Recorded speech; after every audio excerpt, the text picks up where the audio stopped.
चढ़े फूल चढ़े और चढ़े मेवा, पान चढ़े फूल चढ़े और चढ़े मेवा, लड्डू की भोग लगे संत करे सेवा।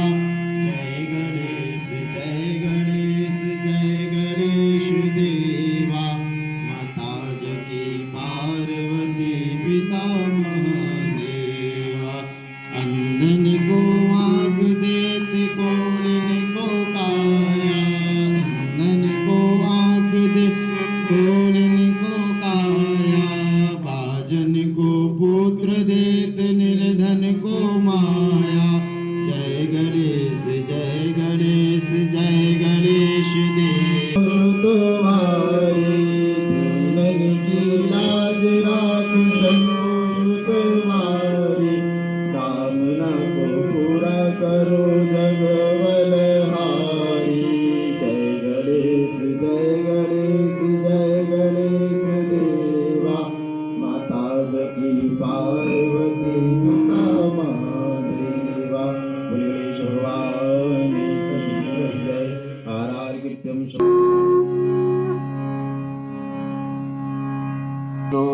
गुरुर्देवो महेश्वर, गुरु साक्षात् परब्रह्म तस्मै श्री गुरुवे नमः। ओम जयंती मंगला काली भद्रकाली कृपालिनी, दुर्गा क्षमा शिवा धात्री स्वाहा सुधा नमोस्तुते। सर्वबाधा विनिर्मुक्तो धन्धान्यं सुतान्वितं, मनुष्यो मत्प्रसादेन भविष्यति न संशयः।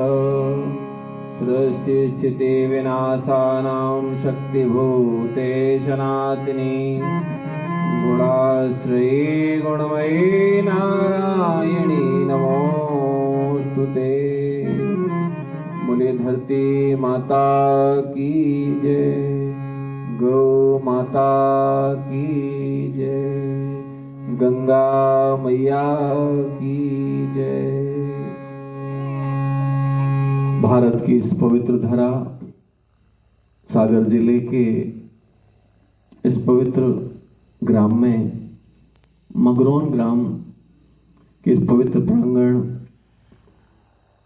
में ईश्वर की पवित्र कृपा से, प्रेरणा से,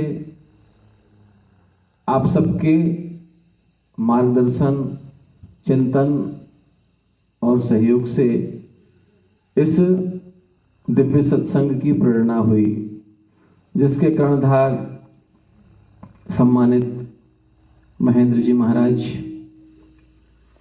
जो निरंतर अपनी ऊर्जा से समाज को प्रेरणा देते आ रहे हैं, जिनके कारण संपूर्ण समाज प्रेरित हो रहा है। आज ये कथा कुछ जागृत संदेश देकर जाने वाली है।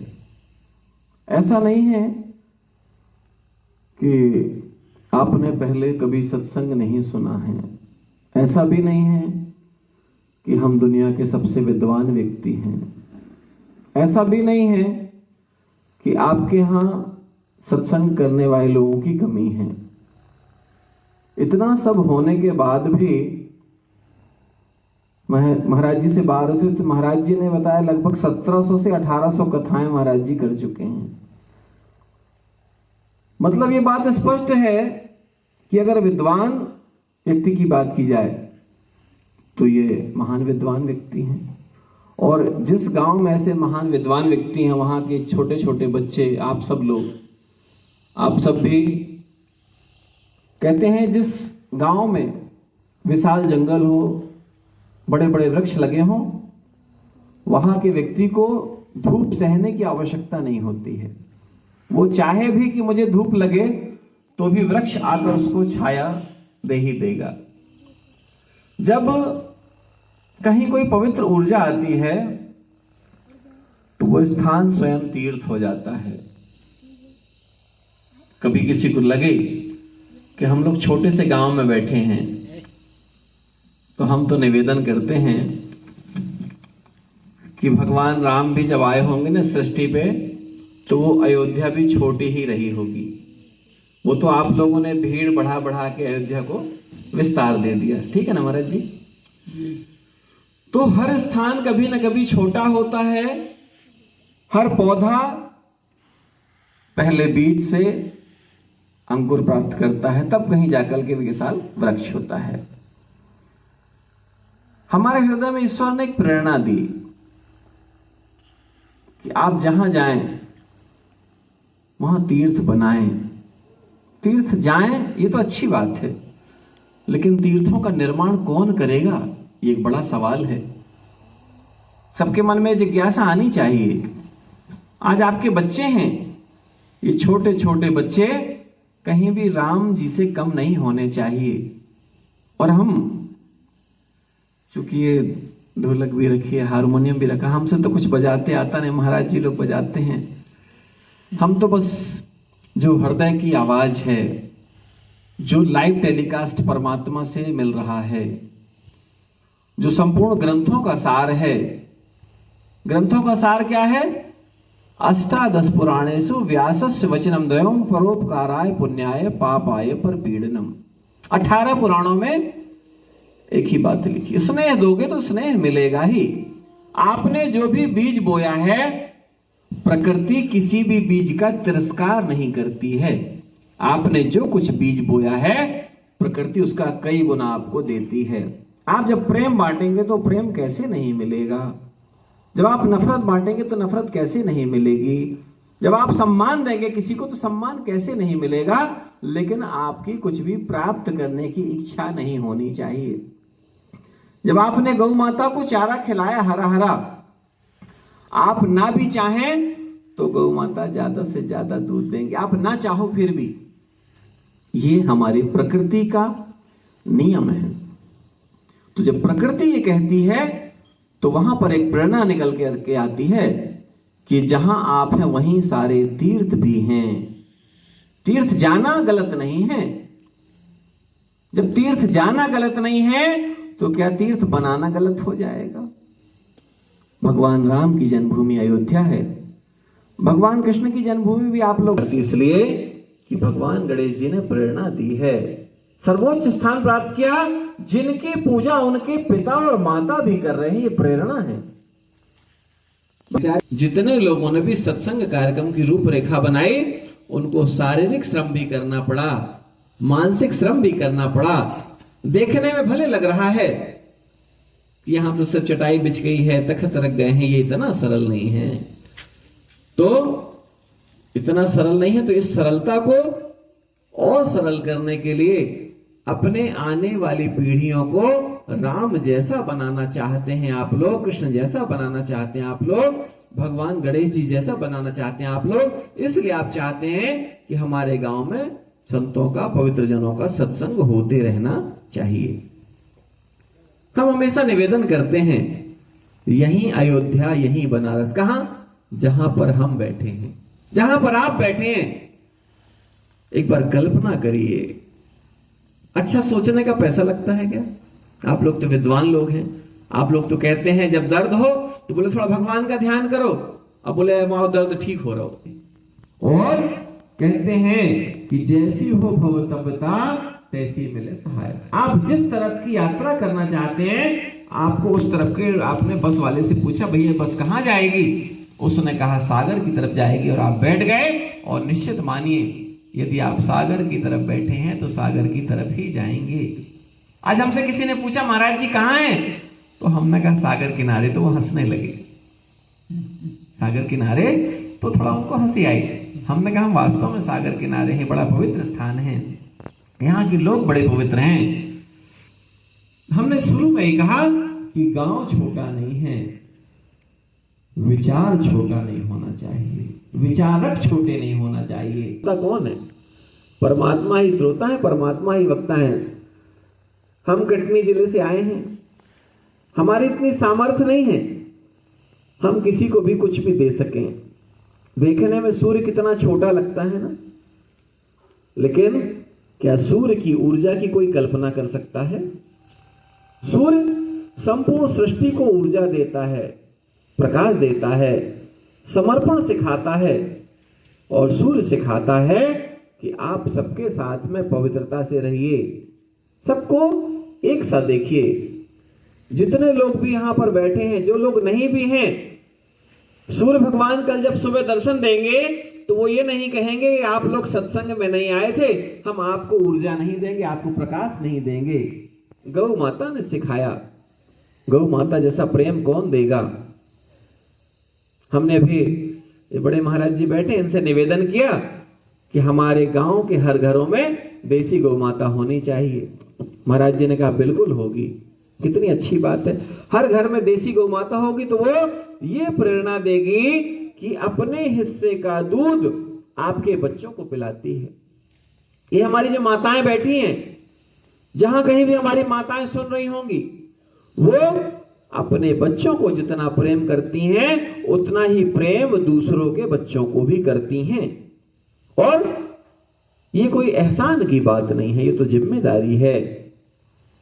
जिस तरीके से इसमें कोई प्राकृतिक कृपा नहीं है इस माइक पर, लेकिन फिर भी ये भेद नहीं कर रहा है। क्यों? क्योंकि इसका भी जन्म प्रकृति के ही अंश से हुआ है, इसमें जो कुछ भी मटेरियल लगा नहीं है। हम लोग शुरू में संकीर्तन करेंगे, क्योंकि कुछ विषय आवश्यक होते हैं। कहते हैं कि जब किसान भूमि पर बीज डालता है तो बीज डालने से पहले भूमि को वो अच्छी तरीके से भुरभुरा कर लेता है, वो बीज उस पर तरीके से काम आए। नहीं तो अगर भूमि में गड़बड़ी होगी तो वो बीज अच्छी तरीके से उपज नहीं दे पाएगा, अंकुरित नहीं हो पाएगा। इसलिए आपसे निवेदन किया हमने, और एक भगवान का संकीर्तन हम लोग करेंगे थोड़ा सा। कि हम बोल रहे हैं कीमती इसलिए हैं क्योंकि प्रकृति की, परमात्मा की प्रेरणा से दिए गए हैं। तो जो शब्द हैं वो हैं, महाराज जी आप चाहें तो बजा सकते हैं, हमसे तो जो है सुरताल मिलाते आता नहीं है। बोले सियावर रामचंद्र भगवान की जय। जहां आप वहीं सारे तीर्थ, यहीं अयोध्या, यहीं बनारस, ठीक है ना। कहां? जहां आप और हम विराजमान हैं, ठीक है ना। जहां आप और हम हैं यहीं अयोध्या है, यहीं बनारस है।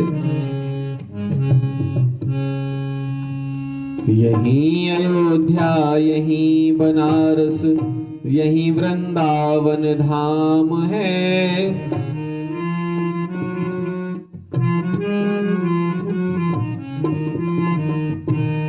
यहीं अयोध्या, यहीं बनारस, यहीं वृंदावन धाम है।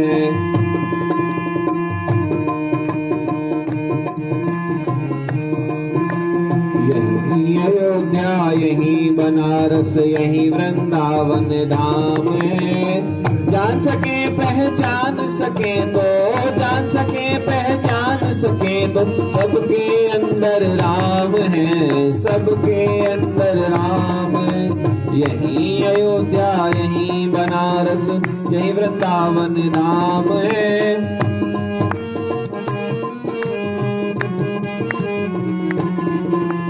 यहीं अयोध्या, यहीं बनारस, यहीं वृंदावन धाम है।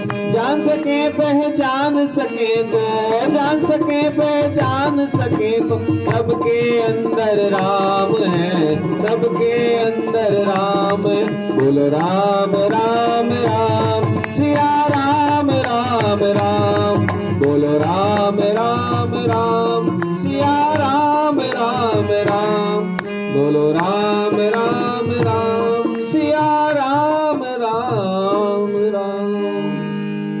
बोले तो क्या सोचकर भेजते हैं कि ये बच्चा मेरा नाम करेगा रोशन, ये बच्चा खूब योग्य बनेगा। ऐसा कोई भी व्यक्ति बनता है, सुगंधी निकलती है, और वो जब सुगंधी निकलती है तो प्रकृति को शुद्ध करती है, इसके लिए यज्ञ होता है। लेकिन एक और यज्ञ ऐसा है जिस यज्ञ में हमको स्वयं को अपनी आहुति देनी पड़ती है। वो यज्ञ कौन सा है? वो यज्ञ है जब हम खेत में कार्य करते हैं तो हम शरीर से वहां पर अपने आप को समर्पित करते हैं। जब हम ज्ञान यज्ञ में जाते हैं तो अपने आप को मन पर हम स्थायी करते हैं। हमारी माताएं बैठी हैं, बच्चे बैठे हैं और सभी लोग यहां पर विराजमान हैं। एक बहुत महत्वपूर्ण बात आपसे बताने जा रहे हैं। इसके बाद भी कि हम जानते हैं कि आप सब विद्वान हैं, क्या बताना चाहते हैं? तो चूल्हे में भोजन पकाते समय राख निकलती है ना, क्यों आता है? राख निकलती है। जब वो चूल्हे से राख निकलती है, उस राख का उपयोग क्या है? जूठे बर्तन मांजने के काम में आती है, ठीक है ना माता जी?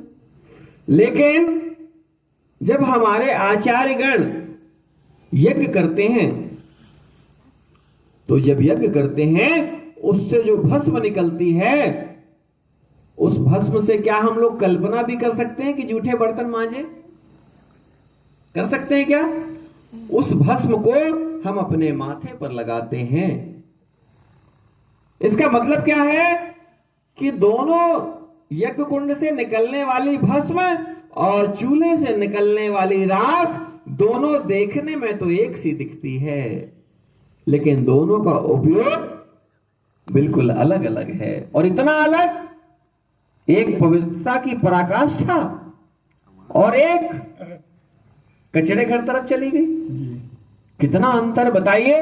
ये हमारे जीवन में संकल्प होना चाहिए, ये हमारे जीवन में प्रेरणा होना चाहिए। हमको परमात्मा ने हुआ, उसे हाड़बान से भगवान राम का निर्माण हुआ। दोनों के शरीर में रक्त है, दोनों के शरीर में हड्डी है।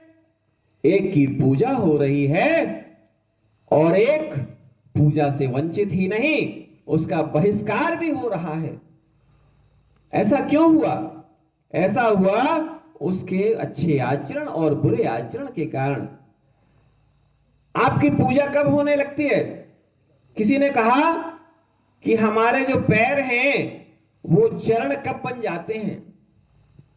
जब पैर धुले जाते हैं ना, चरण वंदन होता है, पादुका पूजन होता है। तो पादुका पूजन कब होता है? जब आपके आचरण अच्छे हो जाते हैं तो आपके पैर चरण की भूमिका में आ जाते हैं और कहते हैं चरण वंदन कर रहे हैं हम।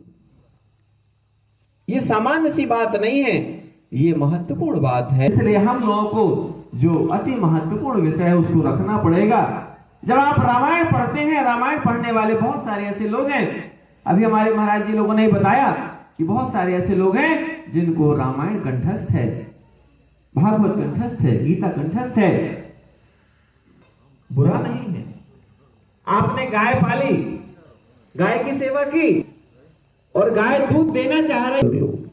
इसी तरीके से गीता है, इसी तरीके से भागवत कथा है, इसी तरीके से रामायण कथा है, इसी तरीके से अन्य जितने भी हमारे ग्रंथ हैं, वो सारे ग्रंथ ये कह रहे हैं कि आओ मुझसे कुछ ग्रहण करो और इसको अपने जीवन में उपयोग करो। अगर आप ज्ञान का उपयोग नहीं करेंगे, आपके जेब में माचिस रखी है और आप दीपक जलाने के लिए माचिस का उपयोग नहीं करेंगे तो लोग आपको क्या कहेंगे? क्या कहेंगे भगवान जी? कहेंगे इसकी बुद्धि खत्म हो गई। माचिस रखा और दीपक नहीं जला रहा है, मतलब आपके पास में ज्ञान तो है लेकिन ज्ञान का उपयोग नहीं किया जा रहा। अगर ये माइक हम किनारे रख दें, वर्णम रूपम रूपस्या वर्णम गुणम, गुणस्य वर्णम ज्ञानम, ज्ञानस्य वर्णम क्षमा, नरस्य वर्णम रूपम। नर की शोभा रूप से। जब आप निकलते हैं तो कहेंगे कितना सुंदर बढ़िया बालक जा रहा है, इसकी कद काठी कितनी सुंदर है। तो नर की शोभा रूप से मतलब सुंदरता से। नरस्य वर्णम रूपम। अब दूसरा पार्ट, रूपस्य वर्णम गुणम।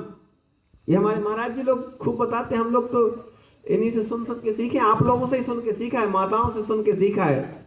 रूपस्य वर्णम गुणम, रूप की शोभा गुण से होती है।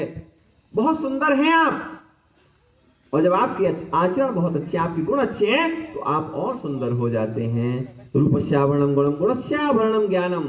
और गुण व्यक्ति की शोभा ज्ञान से होती है, इसको बहुत सारा ज्ञान है।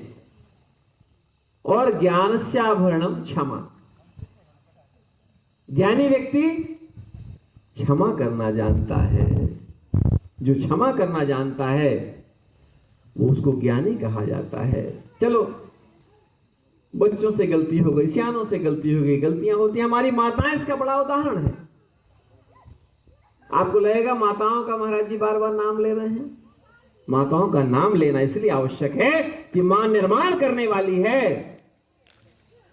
वो मां जो राम का निर्माण करती है, वो मां जो कृष्ण का निर्माण करती है, वो मां जो गणेश का निर्माण करती है, वो है मां। और जब मां निर्माण करने वाली होती है, जैसी माता होगी वैसी ही संतान होगी। क्योंकि हम लोग इसीलिए तो राम जी की पूजा करते हैं। और राम जी की जब पूजा करते हैं तो माताओं की पूजा करना भी हम लोग छोड़ते नहीं हैं। ये है हमारी भारतीय संस्कृति। भारतीय संस्कृति की शोभा। जिस देश में वृक्षों की पूजा होती है, नदियों की पूजा होती है, पहाड़ों की पूजा होती है, वो है भारत देश। और भारत के महान ऋषि मुनि जिनके आदर्शों से हम लोग हमेशा कहते हैं, चंदन इस देश की माटी, तपोभूमि हर ग्राम है, हर बाला देवी की प्रतिमा, बच्चा बच्चा राम है। और हम हमेशा निवेदन करते हैं, हमारी हर नदियां गंगा हैं, हमारे हर गांव तीर्थ हैं, लेकिन हमारी नदियों को गंदा किसने किया? जब आप जाते हैं नदियों का पूजन करने तो वहां पर जितना भी कचरा हो उनमें से थोड़ा सा कचरा निकालकर बाहर फेंक दो, पन्नी निकालकर बाहर फेंक दो। कहते हैं ना, आदत बुरी सुधार।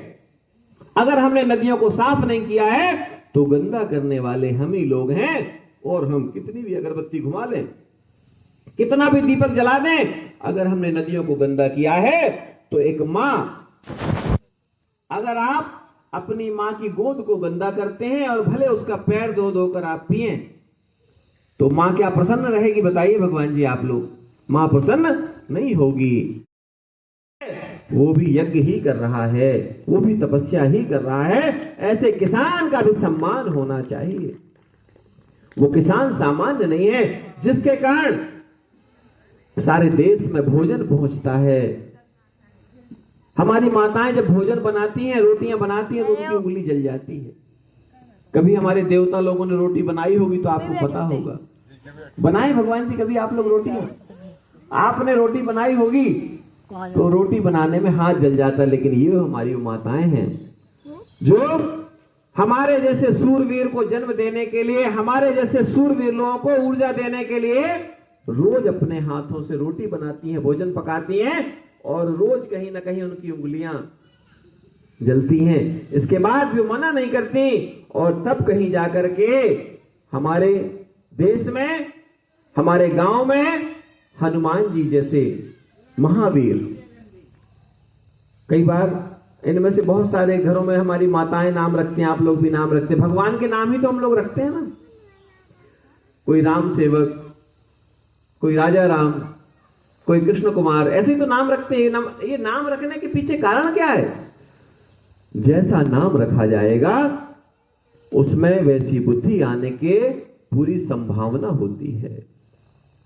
आपको मालूम है, अजामिल ने नारायण नाम पुकारा और आखिरी में नाम पुकारने कारण ही तो भी आपकी श्वास वो नाम बोलती है।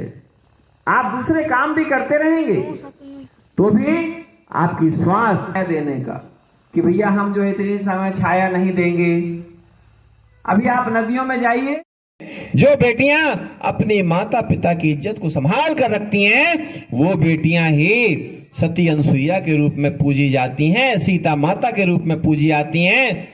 उनकी पूजा अलग से होती है।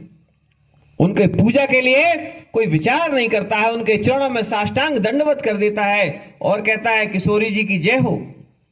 कोई किशोरी जी के रूप में पूज रहा है, अलग अलग जगह अलग अलग नाम से, लेकिन उसके अकेले नाम से पूजा नहीं हो रही है, क्योंकि उन्होंने अपने जीवन में एक अच्छा संदेश दिया है। जिन्होंने भी अपने जीवन में अच्छा संदेश दिया है, अच्छे काम किए हैं, उनकी पूजा होती है। हम आपसे रामायण की कुछ खास बात जो हमको बराबर बार बार प्रेरणा देती है, हम कहीं जाते हैं तो उसको बराबर रखने का प्रयास करते हैं। नारी वो जो नारी लक्ष्मी है। जब हमको विद्या चाहिए तो हम लोग सरस्वती माता की पूजा करते हैं, जब लक्ष्मी चाहिए तो लक्ष्मी मैया की पूजा करते हैं ना सब लोग। तो ये पूजा करने के साथ साथ हमको अपने आप को आचरण में डालना पड़ता है। लक्ष्मी जी क्या सिखाती हैं? लक्ष्मी जी का हाथ कैसा है? ऐसा नहीं है। ऐसा किसका हाथ होता है? मांगने वाले का। ठीक है ना महाराज जी? मांगने वाले का हाथ कैसा होता है? सीधा। और देने वाले का थोड़ा नीचे की ओर। लक्ष्मी माता सिखाती हैं जो देते रहना जानता है वही प्राप्त करने का अधिकारी होता है। किसी ने पूछा कि गृहस्थ जीवन में क्या महत्वपूर्ण है, तो बोला गया अतिथि सत्कार।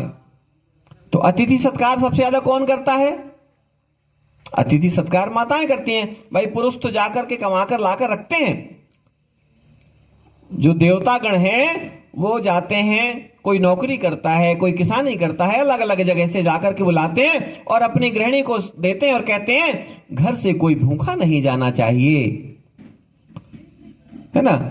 वो किसी ने कहा है कि मैं भी भूखा ना रहूं, साधु ना भूखा जाए। साधु नहीं कहा, साधु। एक होता है साधु और एक होता है साधु। साधु कौन? जो बोलेगा कि आज हमको ये खाना है, हमारी तो ऐसी इच्छा है। और साधु कौन? साधु वो है जो आपके घर में नमक रोटी बना है, ले आओ, प्रेम से हम यही पाएंगे। जो किसी को गृहस्थ को भी कष्ट नहीं देता है वो है साधु। और अगर कोई परेशान करे, आपके पास नहीं है, तो आप समझ जाना, अपमान भले ना करना, लेकिन उसको जो है समझ जाना ये जो है व्यवसायी व्यक्ति है। हालांकि हमारे गृहस्थ लोग ये सब काम करते, लिखा होगा, समझदार होगा और ईमानदारी से धन कमाएगा तो उसको अच्छे कार्य में खर्च करेगा। गलत कार्य से प्राप्त किया हुआ धन आपको गलत ही बनाएगा। अगर आपने कटीली झाड़ियों का बीज बोया है तो वो कटीली झाड़ियों का जो बीज है वो आपको कहीं ना कहीं कांटा ही तो देगा ना। क्या आप बेर से उम्मीद कर सकते हैं कि इसमें से फूल निकले? बेर से उम्मीद नहीं कर सकते। बेर से निकलेंगी तो कटीली झाड़ियां ही निकलेंगी। इसलिए पहला नंबर पर हमने रखा गिद्धराज जटायु को, जिन्होंने नारी शक्ति के सम्मान के लिए प्राणपण से अपने आप को निछावर किया और बदले में उनको क्या मिला? भगवान राम की गोद मिली ना। भगवान राम की गोद। ऐसा कौन है जिसको भगवान राम की गोद मिली हो? बताइए। पिताजी को भी नहीं मिल पाई। ठीक है ना। ये सोचिए कि कितना बड़ा त्याग करने के बदले में जो प्राप्ति होती है, समर्पण के बदले में जो मिलता है, वो कल्पना भी नहीं किया जा सकता। आपने यदि छोड़ा है तो आपको बड़ा मिलेगा। क्योंकि जैसा आप लोग सब जानती हैं, हमारी माताएं भी, देवतागण भी, सभी लोग जानते हैं, सबरी माता का नाम लेने की क्या आवश्यकता? सबरी माता तो गरीब हैं। सबरी माता तो गरीब है ना। उनके पास तो बड़ा बंगला भी नहीं है, उनके पास तो भगवान को खिलाने के लिए 56 भोग भी नहीं है। लेकिन सबरी माता के पास इतनी ताकत है कि सबरी माता ने भगवान को नंगे पैर अपनी तपस्या के बल पर, अपनी पवित्रता के बल पर अपने उस छोटी सी कुटिया में बुला लिया। यह है सबरी माता का त्याग और तपस्या। इसलिए सबरी माता की पूजा होती है। सबरी माता के लिए लोग कई तरह की बातें करते हैं, लेकिन हम सबरी माता के बारे में इतनी बात जानते हैं, सबरी माता के अंदर यह भाव था कि मेरे राम आएंगे, और सबरी माता ने उस बात को सार्थक करके दिखाया और संसार को बताया कि देखो पवित्रता में इतनी ताकत होती है। पहन लेते हैं अपन लोग, तुलसी का छोटा सा पौधा होता ना, कितना त्याग है उस पौधे में।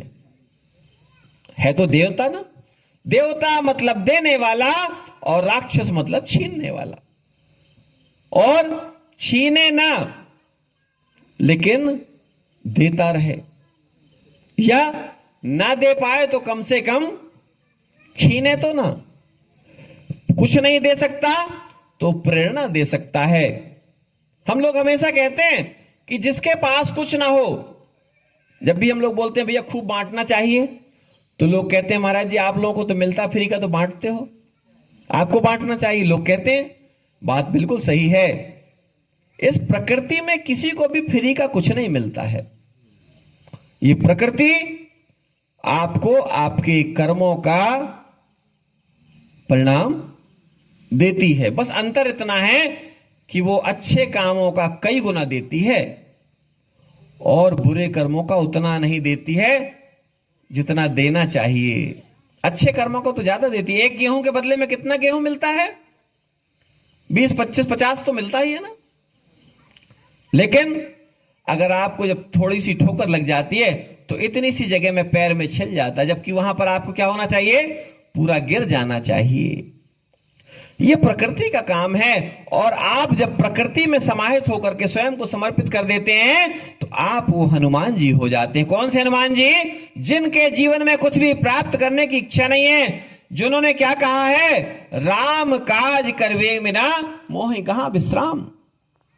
बिना